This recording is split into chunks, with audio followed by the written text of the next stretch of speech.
So hello everyone and नमस्कार सभी को, स्वागत है सभी का स्टडी प्रीचर्स पर। दोस्तों, आपको पता होगा पिछले एक दो दिन से आपने ये न्यूज़ तो देखी होगी कि हमारे जो वाइस प्रेसिडेंट थे अपने पोस्ट से रिजाइन कर दिया है। ठीक है, तो दोस्तों ये हमारे लिए बहुत इंपॉर्टेंट हो जाता है एग्जाम पॉइंट ऑफ व्यू से, एग्जाम पर्सपेक्टिव से, कि क्या यहाँ से क्वेश्चन एग्जाम में जो है वो पूछे जा सकते हैं। ठीक है, तो इस स्लाइड में, इस वीडियो लेक्चर में बेसिकली हम वही कवर अप करेंगे एंड इसके साथ साथ हम प्रेसिडेंट और वाइस प्रेसिडेंट के रेजिग्नेशन को भी कंपेयर करके देखेंगे। हम जानेंगे कि कौन से पर्टिकुलर आर्टिकल्स हैं जो यहाँ पे काम करेंगे और आपको पेपर में क्वेश्चन कहाँ से आएंगे दोस्तों। ठीक है, तो अगर आप वीडियो के एंड तक देखो, आपको पूरा मैटर जो है वो अच्छे से क्लियर हो जाएगा और फिर आई एम श्योर कि पेपर में कोई भी एमसीक्यू आएगा आप उसको इजिली टैकल कर पाओगे। ठीक है दोस्तों, तो मुद्दा यह है कि कॉन्स्टिट्यूशनल इनसाइट्स क्या रहेंगी, resignation of vice president of India.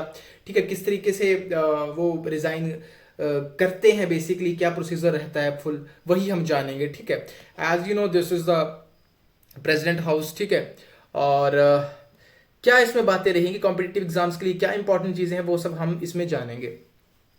सबसे पहले आर्टिकल 67 भी आपको एक बात समझनी है कि जब भी पेपरों में इस बार यहां से क्वेश्चन आ सकता है कि आर्टिकल 67 बी क्या है, तो आप डायरेक्टली बोलोगे कि आर्टिकल 67 वी के थ्रू जो वाइस प्रेसिडेंट होते हैं वो रिजाइन कर सकते हैं अपने ऑफिस से, अपनी सीट से या अपनी पोस्ट से। ठीक है, और हैंड रिटन होता है बेसिकली, ये writing under his hand address to the president.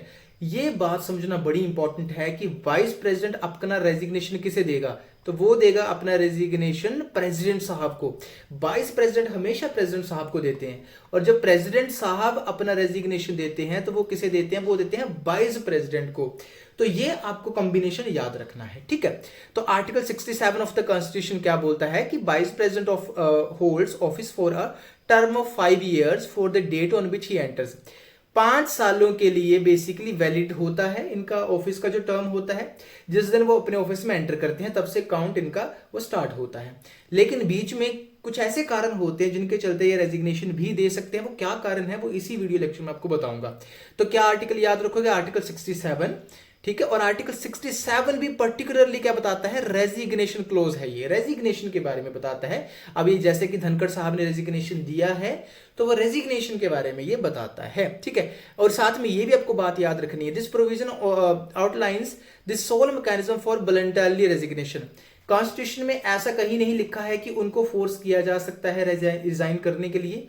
ये कंप्लीटली एक वॉलंटरली प्रोसेस होता है, यानी कि अपनी स्व इच्छा से वो रेजिग्नेशन देते हैं। उसके कारण होते हैं, क्या कारण होते हैं आइए देखते हैं वन बाय वन। ठीक है, चलो सबसे पहले तो ये देखते हैं कि प्रोसीजर क्या रहता है, how the vice president resigns, कैसे रिजाइन कर सकते हैं। पहली बात, रिटन रेजिग्नेशन देंगे वो। ठीक है, वो क्या करेंगे, वो लिखेंगे किसको, प्रेसिडेंट साहब के लिए वो एक लेटर लिखेंगे अपना रेजिग्नेशन का और उसको वो सबमिट करवाएंगे। ठीक है, दूसरा, address to the president, letter must be explicitly address to the president of India. ये बेसिकली क्या होता है, ये प्रोसीजर रहता है इसका, प्रेसिडेंट साहब के लिए होना चाहिए। तीसरी बात इसमें बेसिकली इंपॉर्टेंट क्या आपको याद रखनी है कि एक वॉलंटरी एक्ट है। मैंने आपको पहले बोला कोई फोर्स नहीं कर सकता उनको, ये बेसिकली उनकी खुद की स्व इच्छा है, अपनी इच्छा से देंगे। ठीक है, no external body including parliament, ध्यान से देखना इस बात को, including parliament can compel the vice president to resign outside the formal removal process. बहुत इंपॉर्टेंट यहां से आपके लिए एमसीक्यू फ्रेम हो सकता है, यूपीएससी के लिए, सीडीएस के लिए, स्टेट पीसीएस के लिए या बाकी एग्जाम्स के लिए भी। क्या कि वहां वो लिख सकता है कि parliament can interfere or compel the vice president to resign from his post. बना दी स्टेटमेंट, बन की स्टेटमेंट आपके लिए। Now you have to understand that there is no such procedure, even parliament can not decide or compel the vice president to resign from his post. ये आपको समझना बहुत इंपॉर्टेंट है। तो ये कंप्लीट वॉलंटरी एक्ट है, ये दिमाग में रखना पेपरों के लिए। और जब वो एक्सेप्टेंस उसकी हो जाती है उसी टाइम पीरियड से वो इफेक्टिव हो जाता है उनका रेजिग्नेशन, कि हाँ भाई एक्सेप्ट हमने कर लिया है। हिस्टोरिकल प्रेसिडेंट्स की हम प्रेसिडेंट जो पहले हुए उनकी बात करें। ठीक है, कि तो जैसे डॉक्टर शंकर दयाल शर्मा, जब इन्होंने वाइस प्रेसिडेंसी से रिजाइन किया था क्योंकि president of office of president sorry इन्होंने एक्सेप्ट करना था, बेसिकली उसके लिए कैंपेनिंग करनी थी, तो उन्होंने रिजाइन करा। तो अब बहुत अलग अलग कारण होते हैं। ठीक है, बाकी यहाँ पे और भी हैं एग्जाम्पल, यहाँ पे लिखे हो आप देख सकते हो। ठीक है, चलो अब बात करते हैं कि कारण क्या होते हैं, what are the grounds for resignation ठीक है, और ये अनस्पेसिफाइड है कॉन्स्टिट्यूशन के द्वारा, ठीक है, ये भी मैं आपको बता देता हूं, ठीक है। कारण क्या रहते हैं इसके, ये आपको दिमाग में रखने हैं। पहला, पर्सनल और हेल्थ इश्यूज, ये बड़ा इंपॉर्टेंट है। और अभी जो धनखड़ साहब ने रिजाइन करा है वो यही कारण है, उन्होंने अब कहा है कि मेरी पर्सनल जो हेल्थ है वो अच्छी नहीं है, उसके चलते मैं सुटेबल नहीं हूं इस पद के लिए और मैं रिजाइन कर रहा हूं। तो ये वाला कारण था, तो पेपरों में इसके ऊपर भी क्वेश्चन आ सकता है।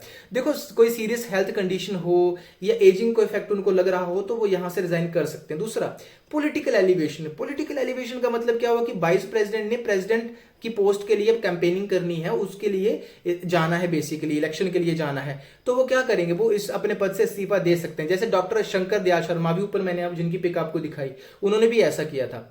तीसरा कारण होता है मोरल और एथिकल रीजंस। भाई आपको ऐसा लग रहा है कि शायद जो काम हो रहा है वो अच्छा नहीं हो रहा है और मेरा मोरल इंस्टिक्ट मुझे ये अलाउ नहीं करता, तो मैं क्या करूंगा, मैं उससे रिजाइन कर सकता हूं अपनी मोरल वैल्यूज को मद्देनजर रखते हुए। चौथा कारण है वॉलंटरी रिटायरमेंट। जी, मेरा मन अब कर रहा है कि मुझे अब और फर्दर इस पॉलिटिकल चीज में, पब्लिक लाइफ में और अभी नहीं जीना है, मुझे अपनी पर्सनल लाइफ में जीना है, अब मेरे से नहीं होगा ये काम, तो मैं वहां से अपनी रिटायरमेंट वॉलंटरी ले सकता हूं। लेकिन बहुत इंपॉर्टेंट यहां पे आपको ध्यान क्या रखना है, अनलाइक इंपीचमेंट प्रोसीडिंग्स, जैसे इंपीचमेंट होती है किसके लिए, प्रेसिडेंट को हटाने के लिए, vice president's resignation does not require any form of approval or ratification from the parliament, it is direct and unilateral act. बड़ी ही इंपॉर्टेंट स्टेटमेंट है ये वाली, ये आपको ध्यान में रख लेना कि जैसे इंपीचमेंट में आपको पता है पार्लियामेंट का रोल होता है, जब ये रेजिग्नेशन दे रहा है ना वाइस प्रेसिडेंट, उसमें कोई भी अप्रूवल की आवश्यकता नहीं है पार्लियामेंट के। तो क्या याद रखोगे पॉइंट, नो अप्रूवल, ठीक है, मैं यहां पे लिख देता हूं, ध्यान में रखना इस बात को, क्या बोलेंगे, no approval from parliament needed, कोई आवश्यकता नहीं होती पार्लियामेंट के अप्रूवल की। तो this is the point that you have to remember for your competitive exams, no approval, कोई अप्रूवल की जरूरत नहीं है पार्लियामेंट का, इसका मतलब पार्लियामेंट का इसमें कोई रोल नहीं है वाइस प्रेसिडेंट के रेजिग्नेशन में, ठीक है। चलिए जी, अब थोड़ा सा कंपेयर कर लेते हैं, कंपेयर क्या करेंगे, वाइस प्रेसिडेंट और प्रेसिडेंट के रेजिग्नेशन को, कि क्या डिफरेंस होता है। तो देखो, जो प्रेसिडेंट होता है वो वाइस प्रेसिडेंट को अपना रेजिग्नेशन देता है और वाइस प्रेसिडेंट जो है वो प्रेसिडेंट को अपना रेजिग्नेशन थमाएगा। गवर्निंग आर्टिकल की बात करूं, आर्टिकल 56 जो है वो प्रेसिडेंट के रेजिग्नेशन के बारे में बताता है और आर्टिकल 67 जो होता है वो वाइस प्रेसिडेंट के बारे में बताता है। और रिक्वायरमेंट की बात करूं एक्सेप्टेंस की, तो कॉन्स्टिट्यूशन में दोनों के लिए कोई भी प्रॉपर तरीके से मेंशन इसमें नहीं है। प्रोसीजर यानी कि क्या प्रोसीजर रहता है, तो सिंपल रिटन रेजिग्नेशन चलता है दोनों में, ठीक है, ओके। तो ये थोड़ा सा आपको ध्यान रखना है। चलिए जी, अब कॉम्पिटिटिव एग्जाम्स के लिए तुम क्या इंपॉर्टेंट की टेक अवेज कर सकते हो यहां से, पेपरों में क्या ध्यान रखना पॉइंट्स, एमसीक्यू फॉर्मेट के लिए स्पेशली, आर्टिकल 67 भी, वाइस प्रेसिडेंट जो है वो इस आर्टिकल के अंडर अपना रेजिग्नेशन सबमिट करवाते हैं। And resignation is solely by written letter to the president, very important. Directly कैसे रहेगा, सिर्फ और सिर्फ रिटन फॉर्मेट में रहेगा ये। नो पार्लियामेंट्री अप्रूवल और डिबेट इज रिक्वायर्ड, यानी कि पार्लियामेंट की अप्रूवल की कोई आवश्यकता नहीं है, जैसा कि मैं आपको बहुत देर से बताते आ रहा हूं ये ऊपर से। And no specific grounds for resignation is mentioned, और इसी तरीके से कोई स्पेसिफिक ग्राउंड भी मेंशन नहीं है कि भाई तुम इस तरीके से तुम रिजाइन कर सकते हो, ये कारण है कि नहीं, ये कंप्लीटली एक एंटायरली वॉलंटरी प्रोसेस है, ठीक है। लेकिन ऊपर मैंने आपको कारण जरूर बताए कि क्या कारण हो सकते हैं, हेल्थ इश्यूज हो सकते हैं, मोरल वैल्यूज को लेके हो सकता है, या पब्लिक लाइफ से रिटायर होना, वो सब चीजें हो सकती हैं, ठीक है। और जैसे ही तुम सबमिट करवा दोगे तो ये इफेक्टिव हो जाता है आपका वहां से रेजिग्नेशन, ठीक है। तो ये थोड़ा सा आपको ध्यान रखना है। अब थोड़ा सा क्या कंक्लूजन की बात करें तो कॉन्स्टिट्यूशनल क्लैरिटी एंड इम्प्लीकेशंस, हमें इसकी थोड़ी कॉन्स्टिट्यूशनल क्लैरिटी पता चलती है, कैसे ये इम्प्लीकेट होता है, कैसे इसके इम्प्लीकेशंस है। ये प्रोसेस जो होती है वो स्ट्रेट फॉरवर्ड प्रोसेस है, ठीक है। डायरेक्ट कम्युनिकेशन, यानी कि डायरेक्ट लेटर लिखो प्रेसिडेंट को तुम और रेजिग्नेशन बता दो, ठीक है। और वॉलंटरी इन नेचर है, कोई तुम एक्सटर्नल इन्फ्लुएंस यहाँ पे नहीं कर सकता दोस्तों, ये दिमाग में रखना है, ठीक है। और वाइटल फॉर इंटरप्रेट, और आपको ये भी पता चलता है कि भाई इंडियन गवर्नेंस किस तरीके से काम करता है। So thank you so very much दोस्तों ये लेक्चर देखने के लिए, और इसी तरीके से आप पढ़ते रहिए, तैयारी करते रहिए। मैं कोशिश करूंगा अब कंटिन्यूटी में लेक्चर्स आपके लिए लेके आने की। I was not able to bring lectures because of some medical reasons, मेरी हेल्थ अच्छी नहीं थी तो मुझे टाइम लगा कम से कम 1.5-2 मंथ, फिर भी मैंने कोशिश करा, लेकिन I was not able to bring the lectures regularly. But now onwards I will try कि मैं लेक्चर्स लेके आऊं।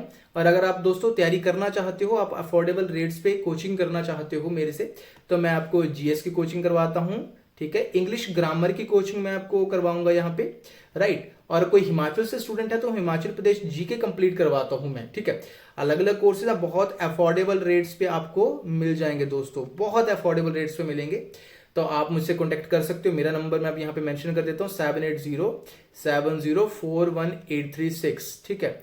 मैं स्टार्टिंग के में भी बता सकता था लेक्चर में ये, बट मैं कोशिश यही करता हूँ कि जो स्टूडेंट एंड तक देखे तो भाई उसको मैं बताऊं। तो ये मेरा नंबर है, आप डायरेक्टली मुझे व्हाट्सएप पे मैसेज कर सकते हो, आप मुझे बता सकते हो अगर आप मेरे वीडियो के थ्रू आए हो यहाँ पे। तो इस तरीके से अगर आप ये तीन अलग अलग लेते हो तो भी सिंपल है, इजी रेट्स में। और अगर आप डायरेक्टली करते हो एचपीजी के जीएस में, देखो आपको पूरा इंडिया का जीके मिलेगा, इंडिया का जीके मिलेगा, history, polity, geography, science and tech, economics, everything is included in this course, ठीक है। और इंग्लिश में तो फुल इंग्लिश ग्रामर आपको, और एचपीजी के में फुल करवाया जाएगा, ठीक है दोस्तों। और तीनों के तीनों कोर्सेज आप मेरे खरीदते हो तो आपको लगभग यहाँ पे 2100 रुपए तक का डिस्काउंट मिल जाएगा तीनों कोर्सेज में, ठीक है। तो अगर आप इच्छुक हो तो आप मुझसे कॉन्टेक्ट कर सकते हो, I will give you the details, बाकी आपकी मर्जी है। Thank you so very much, have a great day.